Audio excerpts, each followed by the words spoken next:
Olá, bom dia. Mais uma vez juntinhos no projeto SIC Damas em Casa. Eu, Liliane, sua professora, estou em casa e você, meu aluno, meu querido, aí do cantinho de sua casa, nos acompanhando em mais uma aula remota.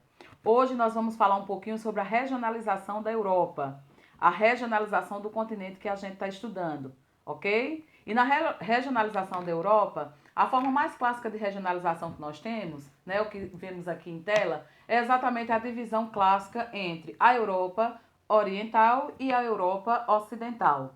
Oriente, Leste, Ocidente, Oeste. Essa divisão é uma divisão geográfica, mas que também serviu como divisão geopolítica durante o período da Guerra Fria, né, que dividia a Europa pela cortina de ferro, a linha imaginária que separava, né, as áreas de influência do capitalismo e do socialismo dentro do continente europeu.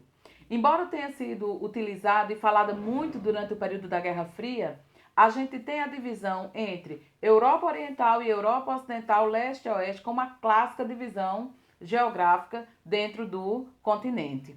Uma divisão mais especificada é essa que a gente também está acompanhando aí em tela, né? A divisão da Europa através de suas sub-regiões, né? Então nós captamos, né, essa divisão, nós é, acolhemos essa divisão regional e dentro de cada área, né, dentro de cada porção dessa, nós vamos tratar de algumas especificidades como forma de aprofundamento de conteúdo, ok? Então nós vamos começar, né, por essa divisão clássica, essa subdivisão clássica. A divisão geográfica clássica, Europa Oriental, Europa Ocidental, né? E a subdivisão regional que nós temos, né, também segue o critério geográfico. Europa Setentrional, lembrando que setentrional é a mesma coisa que norte. Europa Meridional, lembrando que meridional é a mesma coisa que sul, né? Essa areazinha que está em destaque em verde. Europa Setentrional em azul. Europa Oriental em rosa. Europa Ocidental e a Europa Central. No contexto mais atual, a gente trata de Europa centro-ocidental, né? Porque são países que eles têm um perfil bastante semelhantes, beleza? Então, quando nós formos falar da área, a gente vai falar da Europa centro-ocidental. Europa Oriental, Europa Meridional e Europa Setentrional. É uma outra subdivisão, né? Também com base no critério geográfico, para que a gente possa interpretar melhor essa área, né? Gigante do ponto de vista de influência econômica, gigante do ponto de vista de influência geopolítica, gigante do ponto de vista de influência cultural e gigante pelas suas diversidades. Suas diversidades naturais, suas diversidades culturais, né, e étnicas e também a sua diversidade geográfica, ok? Então, começando aqui pela chamada Europa Nórdica. O termo nórdico vem de norte, né? São os países que estão no extremo norte do continente, né? Os países que estão representados aí no mapa: Finlândia, Suécia, Noruega, Dinamarca e a ilha, né, lá do cantinho oeste, que é a Islândia, né? Essa parte, essa porção do continente europeu é a parte da Europa mais fria, exatamente por ser a parte mais setentrional do continente, né, em sua extremidade norte, já cortada pelo Círculo Polar Ártico, né? Uma parte desses países já se consideram, já estão presentes dentro da zona polar, mas tem uma coisa curiosa. Apesar de serem, né, os países, comporem os países mais frios do continente europeu, do continente da Europa, é aí também que está o maior IDH do mundo, o maior índice de desenvolvimento humano do mundo, que é exatamente na Noruega, beleza? Então, Suécia, Finlândia, Noruega são países que se destacam tanto pela indústria pesqueira quanto pela indústria de celulose. E uma coisa bastante interessante é que aí a gente tem uma população reduzida, até por conta da rigidez climática da maior parte, né, do território dessas áreas, porém é a área do mundo onde se tem a melhor qualidade de vida na relação riqueza, né, e promoção humana. Riqueza e promoção do desenvolvimento humano. Só fazendo referência mais uma vez que nessa região nórdica Essa é a real região nórdica, extremo norte da Europa, a área mais fria e também a área onde nós temos o melhor índice de desenvolvimento humano do planeta, segundo a Organização das Nações Unidas, né? Destaque para a Noruega, com sua capital Oslo, Suécia, com sua capital em Estocolmo, e Helsinki, a capital da Finlândia. Copenhague, capital da Dinamarca, e lembrando mais uma vez da Islândia, que está lá no cantinho. Beleza? Muito bem. A outra porção que nós temos é a porção centro-ocidental, é o centro-oeste do continente europeu. É de lá, na verdade, que fala a Europa. Né? Por que a gente está dizendo assim? É de lá que a Europa fala. Porque é de lá, né, dessa porção centro-ocidental, que estão os principais países do continente europeu, no que diz respeito à influência econômica, à influência geopolítica no planeta. É dessa porção centro-ocidental que falam Alemanha, França, Itália, Reino Unido, né? Espanha, Portugal. Na verdade, as nações europeias mais influentes, as nações europeias mais conhecidas, né? As nações europeias que compõem, inclusive, o grupo dos países mais ricos do mundo, o G20, e a porção da Europa, de onde falam os principais países, né, que participam da União Europeia, ok? Então, essa porção é uma porção bastante significativa e, como a gente dizia antes, é de onde a Europa fala, é de onde a Europa comanda, né? Não é à toa que aí está Bruxelas, o centro, né?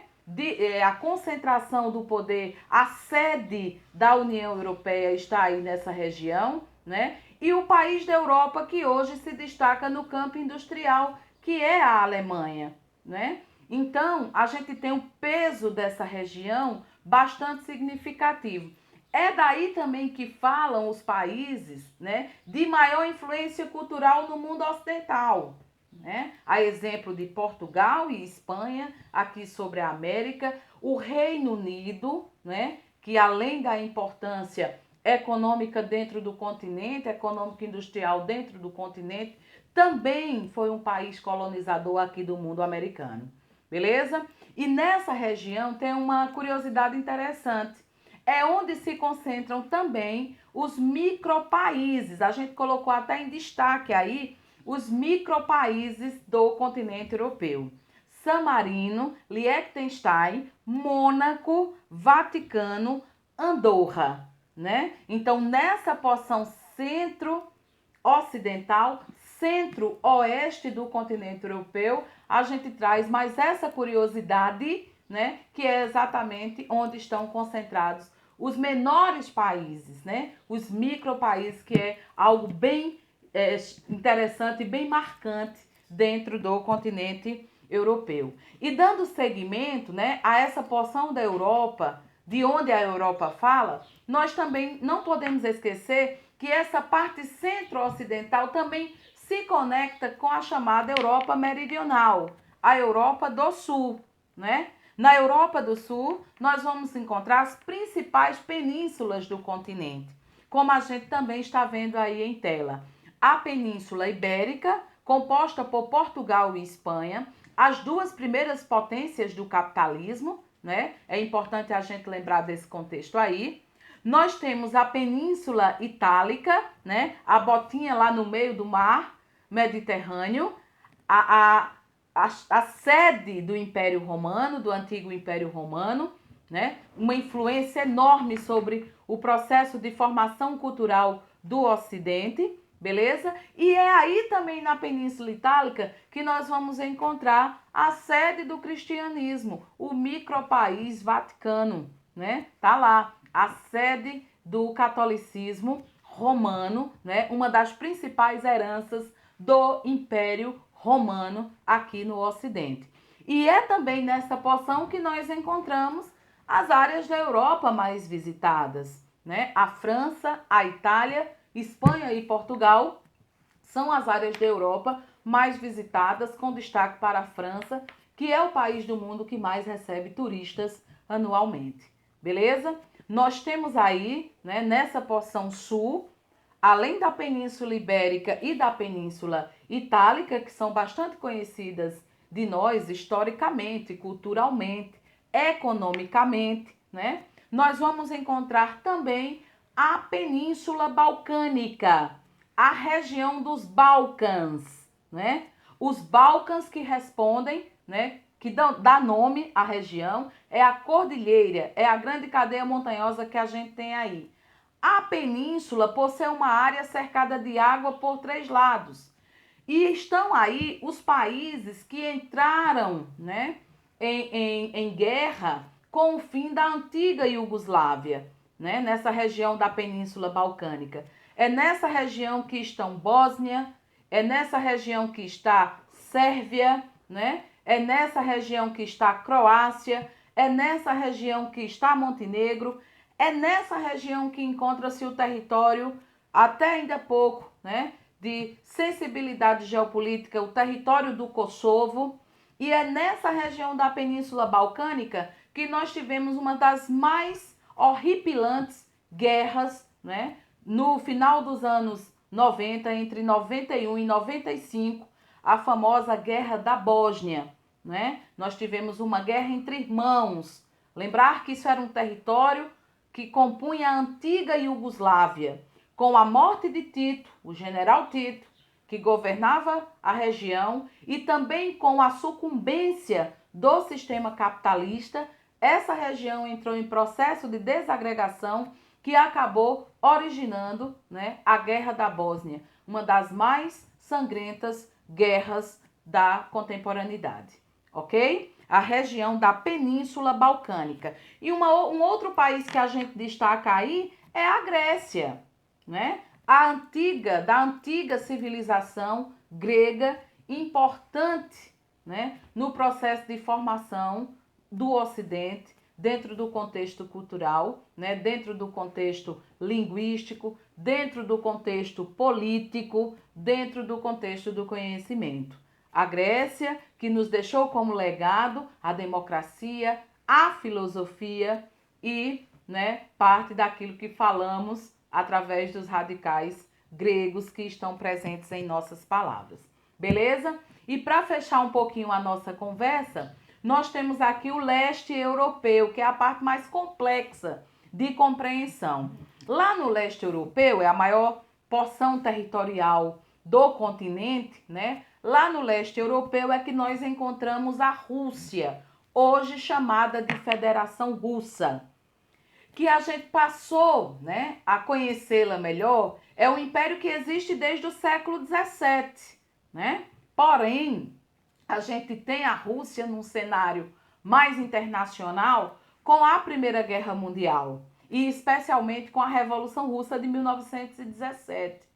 E vamos ouvir falar muito, né, da Rússia dentro do contexto da antiga União Soviética, um dos polos da Guerra Fria.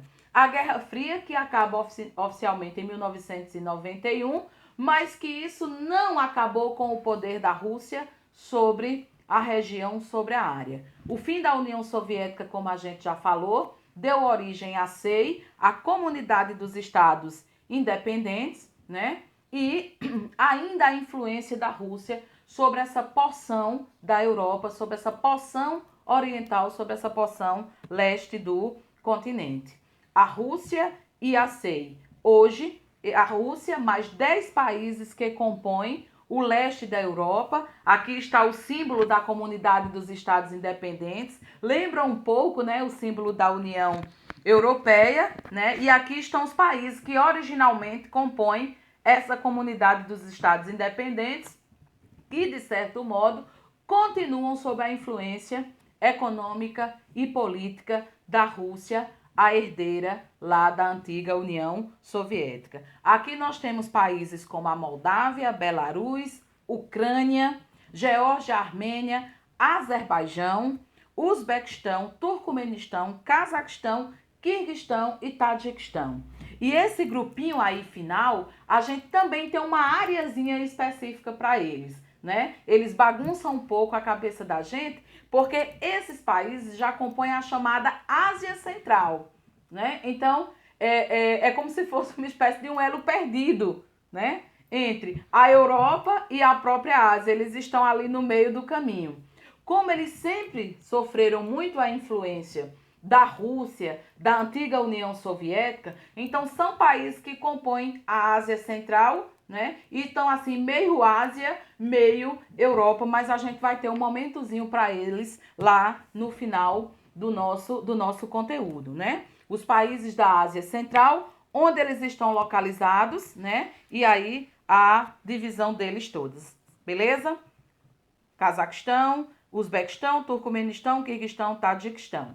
Belezinha? E só para fechar um pouquinho mais, nós temos os países bálticos, Lituânia, Letônia e Estônia, também eram países que compunham a antiga União Soviética, mas em 1991, quando a Guerra Fria acabou, resolveram se separar, cortar o cordão umbilical com a Rússia. Lituânia, Letônia e Estônia têm forte identidade cultural e religiosa, bem como uma forte política, né, de solidariedade entre os três. Então, um pouco mais sobre esse assunto, nós continuamos em sala já já. Até lá!